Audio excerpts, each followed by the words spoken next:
This is your Congress video for how a bill becomes a law.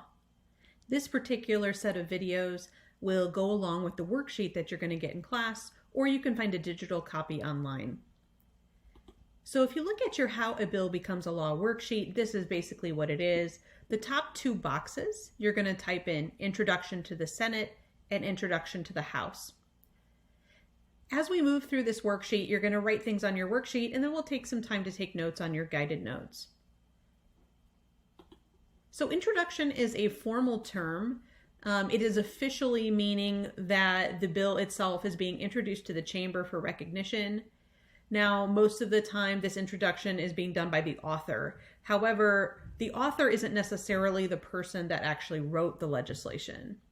Oftentimes today, legislation is coming from the president's office, so a member of his staff has written it, or it comes from outside groups, lobbyists, and special interest groups who write legislation.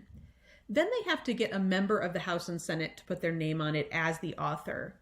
The author just means it's a member of the chamber who's going to kind of see it through execution and hopefully get it to be voted on.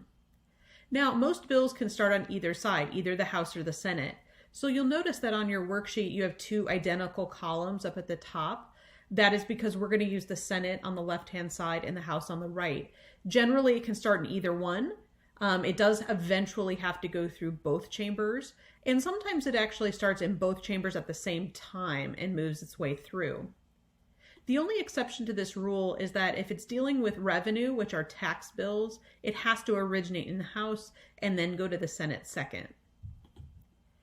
Now, remember, this is extremely difficult. If you just look up the setup of your worksheet, not only does it have to go through the House and Senate, there's a whole number of steps that they have to do to rectify that bill. This is purposeful.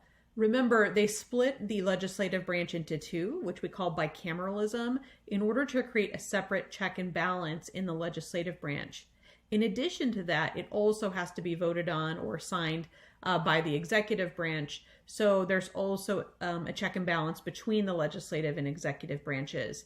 They wanted to do this on purpose. They did not want the federal government passing a bunch of laws and spending a lot of tax dollars. Generally, there are two types of bills. An authorization bill allows for a program to start for the very first time. And then an appropriation bill provides money for it.